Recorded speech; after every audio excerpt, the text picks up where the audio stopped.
Sono giunte sul molo di Porto Empedocle le 10 salme di migranti trovati morti nella botola della stiva del barcone sul quale viaggiavano dopo la partenza dalla Libia.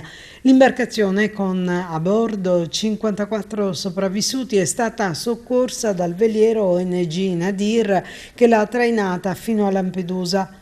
Una breve cerimonia funebre, poi i feretri verranno traslati nei cimiteri comunali dove la prefettura di Agrigento è riuscita a trovare posto. 3 salme verranno tumulate a Centuripe, altrettante a Villarosa nell'Ennese, una a Bonpensiere, un'altra a Mussomeli nel Nisseno e 2 resteranno nell'Agrigentino, esattamente a Campobello di Licata e a Castrofilippo.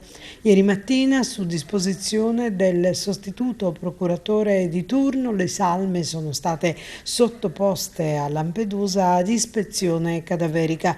Secondo quanto accertato, i giovani, che hanno dai 18 ai 30 anni, sono morti per asfissia.